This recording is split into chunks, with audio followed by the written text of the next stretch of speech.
So before I actually get started, yeah, there are no slides, so you can look at the pretty birds until they go away.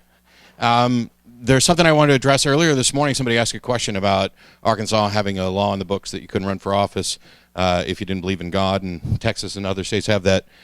That doesn't matter anymore. That doesn't, yes, they still exist on the books, and they will forever. Even if we created an amendment to your state constitution, it'll still say that. It'll just be an amendment that corrects and amends it. What we have now that corrects and amends it are at least two Supreme Court rulings, starting with Emerson versus Board of Education in 1947, where they ruled that the government can't force anybody to worship or participate in religious services or identity at all. And then Turcaso v. Watkins in 1961 was about a notary public who ran for notary public in Maryland. And they tried to say you couldn't do this because you're an atheist and our Constitution prohibits it. It went to the Supreme Court, and the Supreme Court said, hey, what about that no religious test for public office? And so, yeah, run your little asses off for everything you can run for. And if they challenge you on it, as they did with Herb Silverman, they're going to lose, and it's going to look bad, and it's going to inform more people about what the law actually is. So raise your hands. Oh, okay. So that little pause and the discomfort that some of you felt because you expected there to be an if coming immediately following that, that's how you're conditioned to think. That's how we're all conditioned to think. You're right. There was an if coming, or there should have been, and I may not be the world's greatest actor, but I at least tried to say it in the way that implied that there was an if coming, and I'll get to the actual question in a second. But I wanted people to think about how they're conditioned to respond to things, because we like to think that we engage in reason all the time. And the title of the talk today is Theistic Reasoning, Fallacies, and Faith. I don't know if that title actually fits, but I guess I'll make it try to fit. So, thinking is costly and risky. It's time-consuming. And so we tend to live our lives by taking all kinds of shortcuts. We use reason, we appeal to evidence in order to basically teach our gut how to make better decisions on the fly. We live our lives by inference and induction primarily. Yesterday and today are pretty much the same. The things we're going to encounter, the people we're going to meet, the things we're going to see, they don't change much. They change a little bit. I mean, you know, we do live in a dynamic universe, but it helps us make accurate predictions. So the question I should have asked, raise your hands if you used to be religious of some type. Now, raise your hand if you know exactly what it is that changed your mind. Not quite as many hands. I don't know what changed my mind. I was a fundamentalist Christian for more than 25 years. I was studying to be with the goal of being a minister. My roommate at the time was an atheist. I won't go through my whole life story, but I decided that I didn't want to see him in hell, so I better figure out how to convince an atheist. And so I started investigating all kinds of stuff. And the man who just snuck into the room and doesn't think anybody saw him yet, hey, Dan. So Dan Barker might be the one reason. If there was one reason, it might be Dan. Or it might be the content at infidels.org.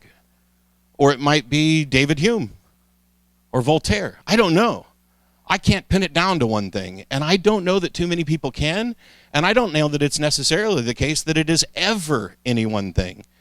For some people, there may be some epiphany, some moment of, I just can't believe this anymore. And one of the things that atheists often get criticized for is, or I have and others have, is this claim that, well, y'all just want to sin. And we're quick to say, no, I'm sorry, that's not actually it. We actually have reasoned arguments. We've thought about this. We've considered it. It's not just that we want to sin. Screw that. It's okay to not believe if you just want to sin. It really is. And what I mean by that is religions tell people to divorce themselves from who they are, who you are as human beings. Oh, you can't be gay. Screw you. If I'm gay, I'm gay. If you want to call it sinning, and you don't think that's a good enough reason for me to stop believing in your God who you think made me and now I'm this way and there's nothing I can do about it, or you want to call it a choice or whatever else, it doesn't matter. Now, hopefully, we come to better arguments and better reasons and justify our positions better later on, but the number of people who actually do stop believing because they want to, quote, sin is probably pretty high, and they're all right to do it. I don't know what the reason was, but there's a friend of mine here in the audience who is probably going to roll her eyes in a moment. How many people have heard that saying, you can't reason someone out of a position they didn't reason themselves into to begin with? I don't believe that for a second. And I have some clarifications on that. Number one, I think every position you hold is one that you were reasoned into. Now, it may be very bad reasoning that got you there, but when you believe something, that's a conclusion. It's the result of becoming convinced that the proposition is true or likely to be true. You didn't just, oh, today I'm going to believe this. It just doesn't quite work that way. You believe something because you've been convinced, and you're always convinced by reasons. Now, they may not be ironclad reasons, and they could be incredibly poor reasons. But my path out, and almost everybody's path that I've talked to, they were reasoned out of it. All those people who raised their hands when they said that they used to be religious, maybe they gave it up because they wanted to sin. Good for you. But that's still a reason. It's a logical process. Hey, wait a minute. I have these urges. I have these desires. This is who I am. This religion says that who I am is wrong or broken. That's a reductio ad absurdum right there. You've reasoned yourself out of it. Now, is the motivation correct? We don't know. Depends on what you're talking about. There's a lot of talk about this argument from authority. And oftentimes, we talk about the fallacy of appealing to authorities, which, by the way, is only fallacious if you're appealing to someone who's not actually an authority in the subject. As Jason pointed out, the ultimate authority when it comes to science is the data. So, you can appeal to that all day long, but if you're actually citing experts in an area, that's fine, as long as you acknowledge they can be wrong. But we're trained from the very get-go to rely on authorities because it's cost-effective. It's an easy way. You listen to your parents. Why? Well, they managed to make it through and not die, so odds are the information that they have to give you is probably pretty good. And most of the time it is. We live our lives primarily by inference and induction. We rely on authorities because most of the time it works. And unfortunately, some of the time it really doesn't work, and it causes massive harm. I'm hoping that there's actually time for questions at the end of this, but they stuck me right before dinner, and I've never said anything briefly in my life, and I don't want to hold up dinner, but it's an efficient way to learn. Oh, here's an authority, I got it. Here's an authority, I got it. Here's an authority, I got it. And it works most of the time. And the best thing that we can do is realize that it only works most of the time. And that you have this duty, if you care about the truth, if you care about, as I've said many times, I want to believe as many true things and as few false things as possible. That means that I must have some mechanism to distinguish between the two. And if I don't, the default position is to not accept whatever it is that they're claiming. When Phil was up earlier and was talking about the people trying to sell you things and you've got to make your decision today, they are relying on exploiting that part of your brain. And religion does the same thing. What if you died tonight? Do you know where you'd spend eternity? Yeah. I wouldn't spend eternity anywhere. If I died tonight, I'm pretty much dead. So this idea that you can't reason somebody out of something is really an admission that it's very difficult, and that the reasons people believe things are varied, and the paths out of those things are varied. Now, when I first started identifying as an atheist, it was a long time before my parents knew. They lived in Missouri. I lived in Texas. Well, they lived in Texas for a while too, but I was doing a TV show, writing for online magazines, just all using my real name, not the slightest bit concerned about ever being outed. And I was sitting at work one day, and the phone rang, and it was my uncle. And my uncle used to be a medical missionary, and at that time he was just a doctor in Dallas. And he said, "Hey, I was Googling my name, and I happened to stumble across some stuff about you that has me very concerned." Now, I'm 44 right now. This was around 10 years ago or so. Maybe, no, it's got to be more than 10 years. I've been doing the show for almost 8. Anyway, I'm a grown-up. And what my uncle says to me is that he's concerned and that I need to tell my father or he's going to go do it for me. Because my dad needs to know that his son's not only going to hell, but evidently leading people to hell by the droves. I was dumbfounded, and it was actually the call that I was most looking forward to and dreading, because I'd spent a lot of time studying this stuff, and I'd already been engaged in arguments, but I hadn't run up against anybody who I knew to be really smart and really spiritually wise. The guy was a medical doctor. He's retired now, or retiring. He was a medical missionary. He was, throughout my entire life, the only person in my family who went to college and graduate school. He was the pinnacle. He was my grandmother's favorite, which explains some other stuff I won't go into, but he was her favorite, and he was the spiritual leader of the entire family because he's a missionary. And I thought, wow, this is going to be the big test, because either today I'm going back to Jesus because he's got the magic bullet, or I'm set. And I kid you not, Pascal's wager. What if you're wrong? Arguments from ignorance. Well, if God didn't do this, who did? Never mind that the who is already a problem, if you're going to be worried about phrasing questions.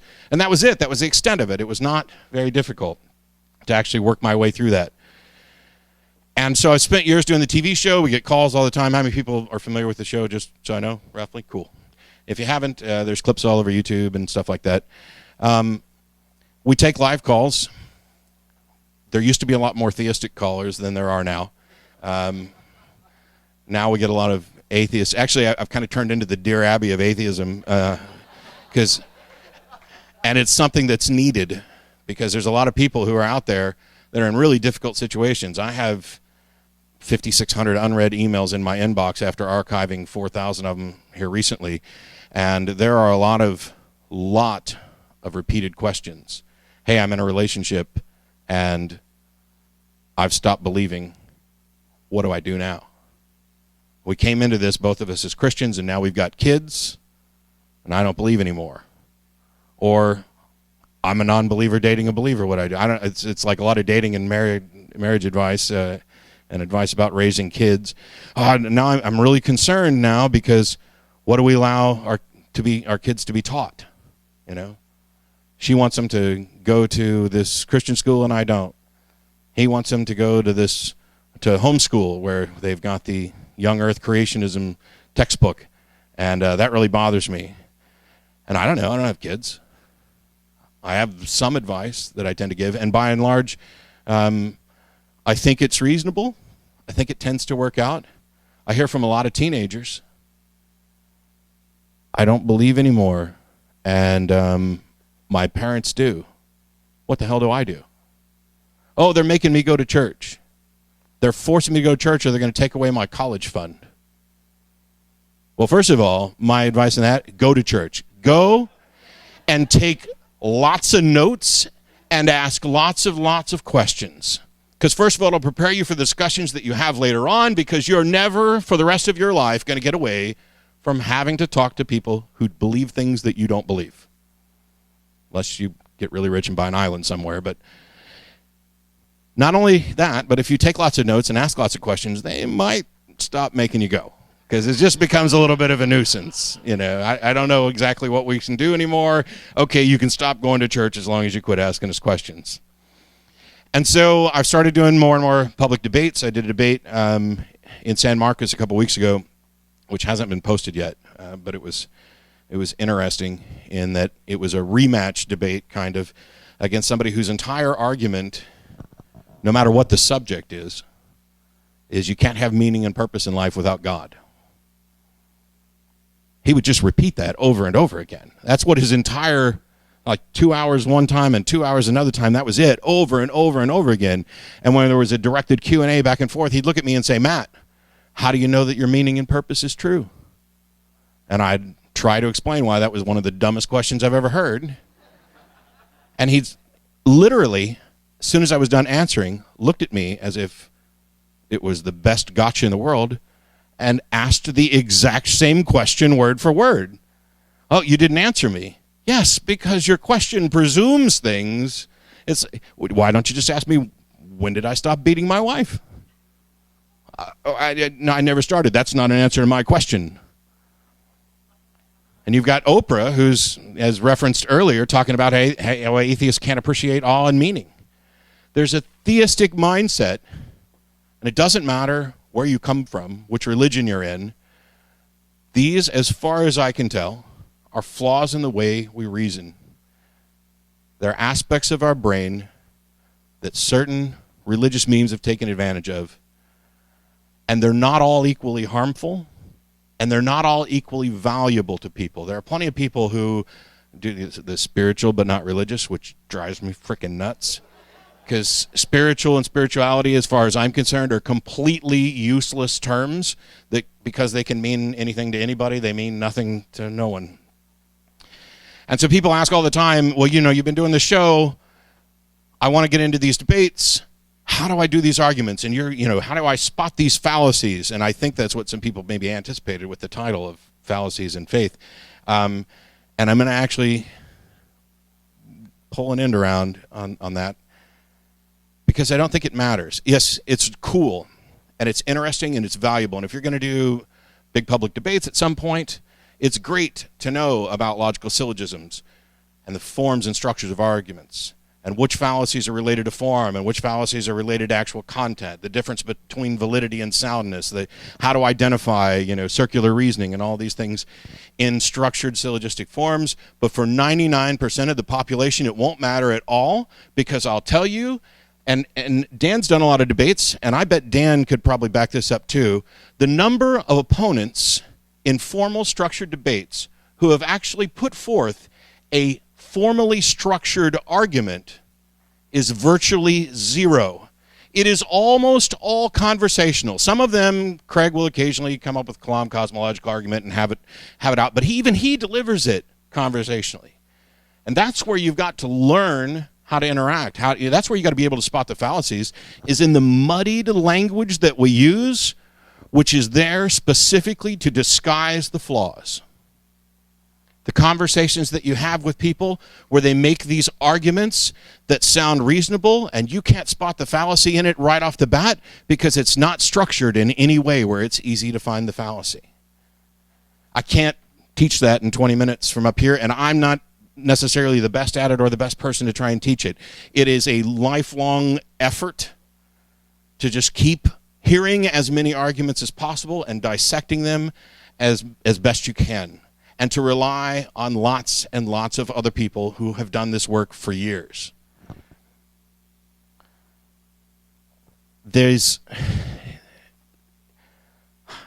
I wish I could actually teach that. That would be awesome. I wish I was about 10 times better at it. I wish everybody who I've seen debate was better at it, because one of the things that happened early on was I was planning on writing a book for my parents. I wanted to be able to explain to them why I no longer believed in a way that they could understand. And I was naively convinced that I might even be able to structure some sort of magical bullet argument that might fix the whole damn world. But the point was that I wanted to be able to explain it to my parents in a way that they could understand. In my case, that's probably not possible. My parents and I have reached a new normal. Things will never be the old normal again. They are, of course, I don't know, grieving, disappointed. It's a really odd state of affairs where they love me. They think I'm probably generally a good person, but I'm also working for Satan and leading people to hell. Meanwhile, my wife's family thinks I am Satan. And the pay for being Satan or working for Satan doesn't seem to be particularly good. But it became obvious that I wasn't going to get around to actually doing that. My parents, I was outed by my uncle, as I said, and my parents and I had the conversations that I was planning on doing by book, which I realized was a little bit cowardly too. You know, it's not like I would have just finished a book and said, okay, I'm an atheist, here you go. Because that I don't think would have gone over very well at all. But I changed my mind based on reason and evidence. I was reasoned out of things that I was reasoned into. Good reasons trumped the bad reasons. Now, my friend Keith Lowell Jensen, who's an amazing comedian, has this thing that he does, which is similar to what I started with, was how many people in here used to be religious, and how many of you have given it up because somebody cared enough to actually talk to you about this and raise the subject. And the answer, or the follow-up that he gives is, I think we were fucking worth it. Because what people would like you to think when they say you can't reason somebody out is that, oh, that's futile. These people aren't actually worth it. These Christards or fundamentalists or whatever, they're not worth talking to. You're never going to change their mind. That's a lie that I would have said was straight from the pit of hell if I believed there was such a place. They do change their mind. I did. I'm sure there's a lot of other former fundamentalists in here, and I'm with Keith. I think we were worth talking to. I think we were worth arguing with. And I think there's a lot of other people out there who are as well. Last week on the show, I'm going to back up just half a second. One of the things, well, I'll get to that at the end. I'll leave it as a teaser. So last week on the show, there was a guy who called in who, I have a little screen off to the side that says who they are and what they're calling about. And the screen said, is Matt an open-minded skeptic? Now, that's code. The only people who ask the question, are you an open-minded skeptic, are the conspiracy theory nuts who are disappointed that their particular little woo thing that they accept has not achieved scientific recognition and credibility. Are you? And usually it's about like DMT or 9/11 or whatever. And this time it was about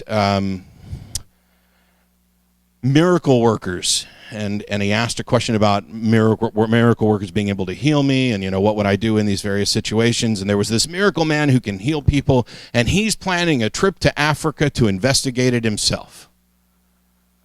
And I said, why? Do you have some relevant expertise in investigating this sort of thing?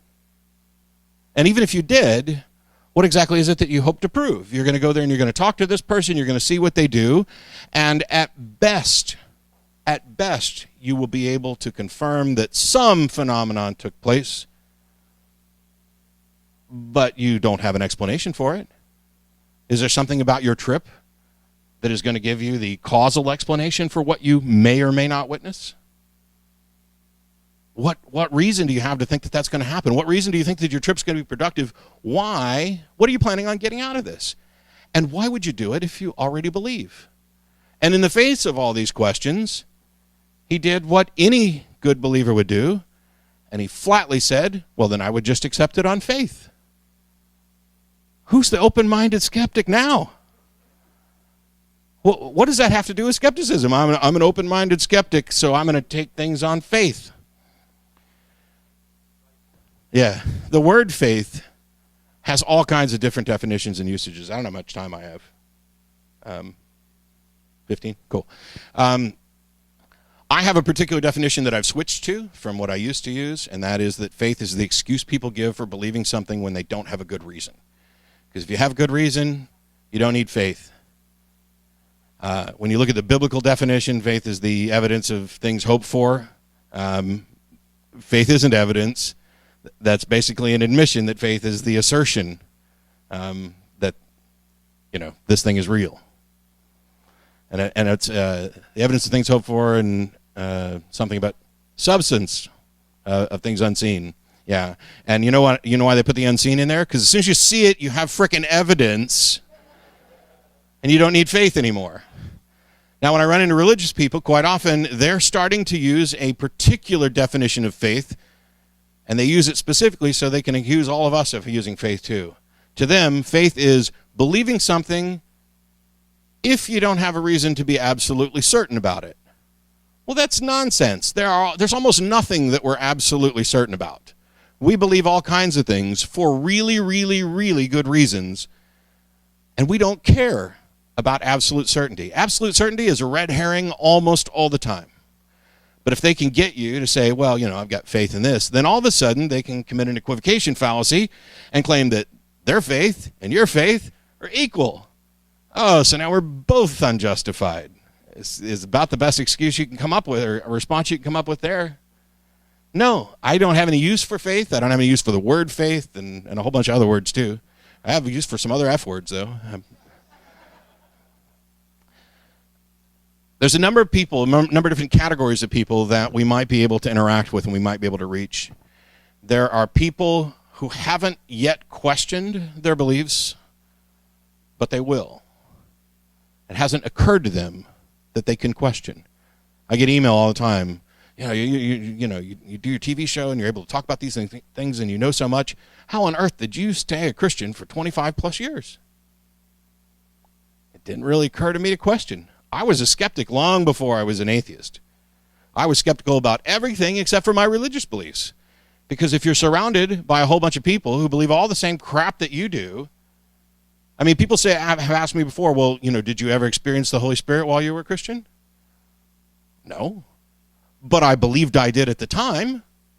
So, if you want to take that as a yes, well, what exactly are you talking about? Well, you're singing, you're engaged in worship, you feel a sense of euphoria, goosebumps, elation, undescribable. It's just awesome. And everybody around you says, I felt that too, and that's the Holy Spirit, and so that becomes your answer. There's no justification for it. There's no connection between, hey, I experienced this, and this is the explanation for it.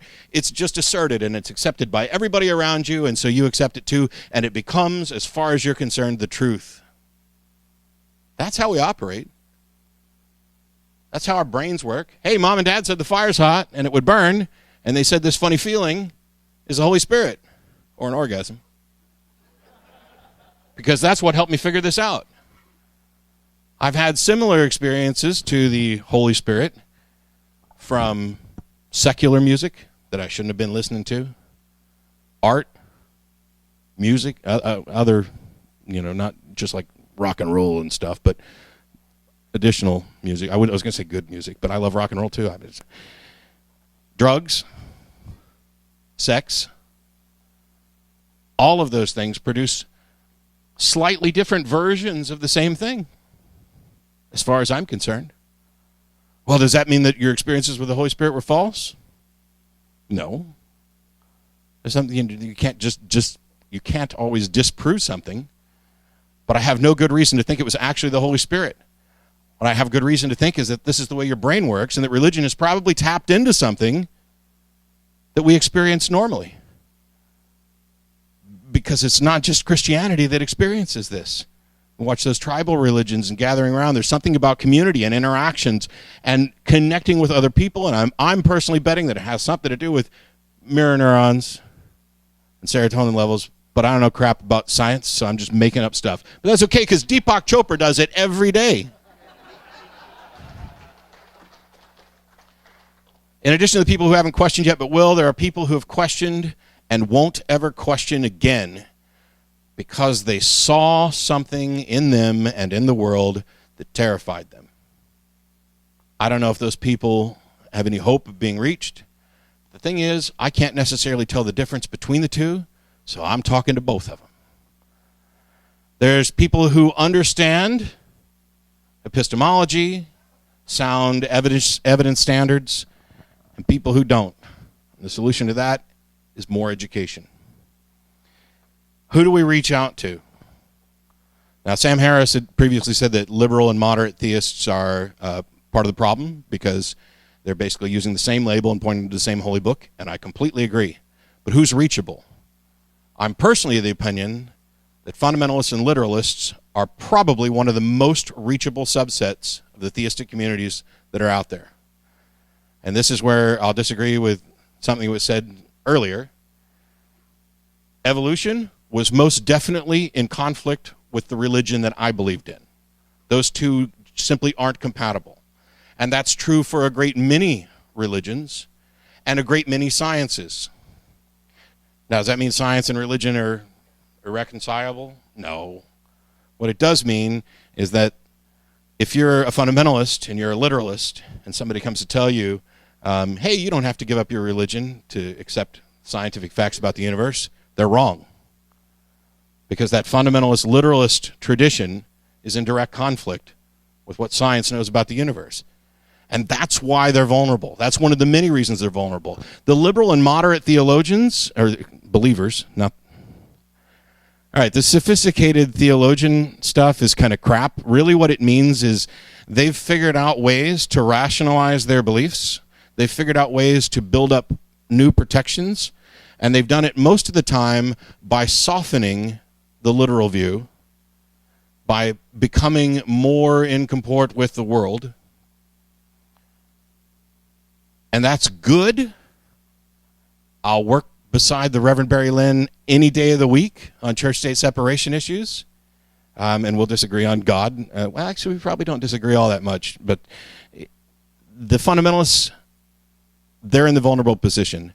They have the most rigid structure, and they have the most strict beliefs that are in direct defiance, in many cases, of what we know about reality. And the more we know about neuroscience, the whole idea and concept of a soul starts to evaporate and come in conflict. So I think that the idea that religion and science are in conflict is not only true, but it's obvious, which is why there are so many challenges to evolution coming from religion, why there are so many challenges to other potential conflicting things. How we deal with that and what we do with it is a matter of strategy and opinion, and hopefully we can get more data on what actually works. But my concern, which some people would consider unfortunate, is not just what works, but what's true. So when people back into that corner and say that they're just going to take it on faith, can you argue against that? Is there any argument against faith? Yeah. You can argue that the faith concept itself, the idea of accepting something on faith, is not likely to produce correct results. Do they care about whether or not their beliefs are true? If they do, then faith could never possibly be a good mechanism to get them to what they should believe. What about personal experience? Can you argue against personal experience? I mean, I haven't had a Damascus Road experience. I'm rather baffled as to why Saul was worth having one, and I'm not. Maybe it just hasn't happened yet. I'll let you know. Can you argue against personal experience? You bet. You can't disprove their personal experience. There was a conversation I had last night with a woman who talked about how she had a vision of a pastor in her church and an angel surrounding him, and there were arrows flying from the congregation, and the angel protected the pastor from all of that. It's a vision she had. Do I believe her? Yeah. People have visions all the time. Do I have an explanation for it? No. Are there possible explanations? Yeah. It's not my job to necessarily offer them, and it's probably diminishing to what she feels and values from that for me to say, oh, that was just a hallucination, or you had some bad seafood, or, you were part of this mass hypnosis thing, any number of things. I don't need to offer an explanation. What I need to do is get her to recognize that she has no explanation either. The mere fact that she experienced this does not in any way increase the likelihood that the experience came from a God, that she saw something that is real and is tied to the truths of religion. And we know this because people experience these visions in all sorts of different religions. And the example that I use over and over again has nothing to do with religion, and that is I can walk out right now and talk to people who will relay their alien abduction story to me. Real, live, living people, sometimes multiple people. Their stories have many, many details in common, and yet, by and large, we don't believe them. Or at least I don't. I can't prove their stories are false, but we tend to not believe them because it's not enough, because the story is extraordinary enough that it needs more evidence. And yet, There are entire religious organizations that have built their beliefs on less compelling evidence. Take those alien abduction stories, write them up, and come back in a couple thousand years where you have a history of people believing them and some scraps from the originals, or no, sorry, not from the originals, some scraps from some of the old texts where you have no originals, no known authors. You have no reason to think that any of these people are eyewitnesses, let alone the fact that eyewitness testimony is notoriously horrible with respect to reliability. And you've got copies of translations of copies passed down this entire time, but that's good enough because it's Jesus. Why? Well, but I've had these personal experiences. I have witnessed miracles. Jesus has done amazing things for me. Maybe amazing things have happened for you, but how did you come to the conclusion that it was Jesus who did these amazing things for you? Where is your evidence that connects your explanation to the event? James Randi Educational Foundation investigates the paranormal. The best they can ever hope for is to demonstrate a phenomenon for which we have no explanation, because that boundary of broaching into supernatural explanations is beyond the pale. It's not what science does. I'm going to close out here in a second, but I want to tell you something that I actually just read right before here, and it's in Poland today or yesterday, a 12-year-old schoolgirl by the name of Maria Kislow was discovered hanging in her room by her mother when she went to read her a bedtime story. And her daughter had left a note that said, "Dear Mom, please don't be sad. I just miss Daddy so much. I want to see him again." Her dad had died in 2009. This 12-year-old girl took her own life sometime this past few days so that she could go to heaven to be with her daddy again. And what the mother said almost killed me if my heart hadn't already been partially broken. Her mother said, "This is so unbearable. If it weren't for the fact that my son was here, I would stop living right now too."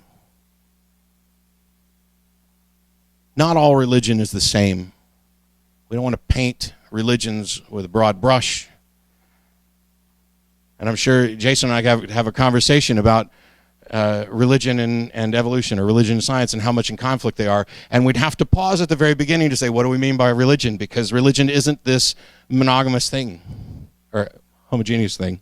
There we go. Use the right word, dumbass. It's, we can't paint with a massively broad brush. But that little girl is one of the reasons that I do what I do. It's one of the reasons why I think other people are wanting to get more involved. It's one of the reasons why I think we've seen so much, our numbers increase so much in the secular movement, and people wanting to get involved in arguing. So go ahead, argue. She can come up here. Go ahead, argue. Get in conversations, be outspoken, avoid, please avoid the overreaching positions that shift the burden of proof, making broad claims like, well, Jesus never existed. Might be true, might not be. It's not necessarily the best place to start, but there's no reason to go there. Don't run when they're not chasing you. Don't shift the burden of proof. Let them try to do it so that you can point out that they've done it. Oh, God's an invented fiction, and here's these various biblical interpretations and views that almost nobody holds, but I'm going to argue against them anyway. Ask the person what they believe and why. Get to know them. Engage. Be skeptical. Be reasonable. Have confidence in yourself, but doubt everything you believe. And question everything. Be compassionate. We were all worth it. Be honest. You don't know everything. You're not me. And I don't know everything. Be caring towards people, which doesn't mean that you cannot Be ruthless and relentless in attacking their positions, as long as you do it honestly and surgically, and are clear that on many occasions I have violated this rule. On the show, I have said you're a moron. And what I mean by that is, in this situation, on this subject, you are being moronic. And I don't look at it as an attack on that person's entire character. I realize they do, which is why I'm adding this little caveat and cautioning others. I realize that they do. My thing is, we're all morons about something at some point.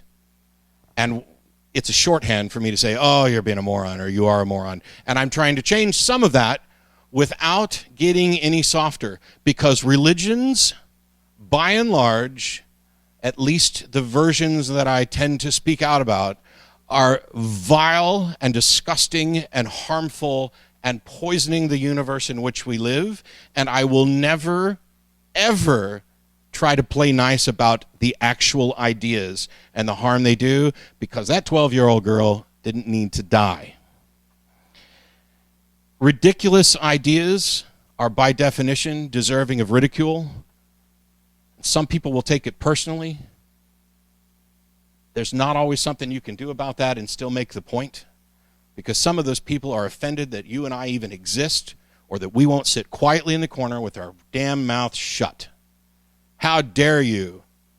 I'm way over time, aren't I? Anyway, I was just like a lot of those people. I was a Rush Limbaugh, ditto head, fundamentalist, Southern Baptist, occasionally going to Pentecostal churches because that's where the good music was, Bible thumping, horribly backslidden, couldn't care less about Christianity, just like everybody else. There's a vicious circle going on there.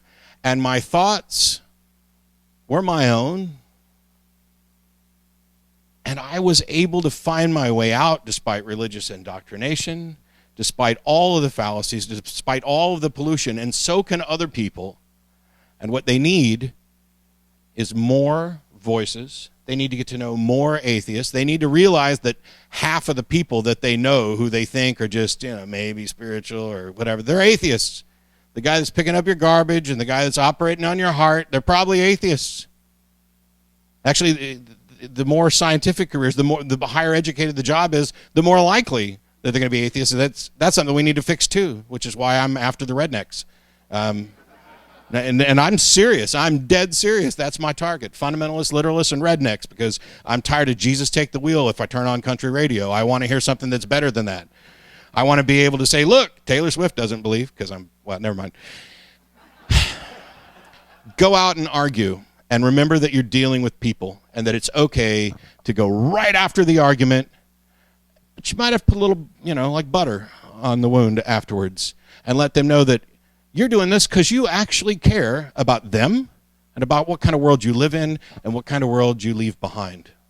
Thank you. All right.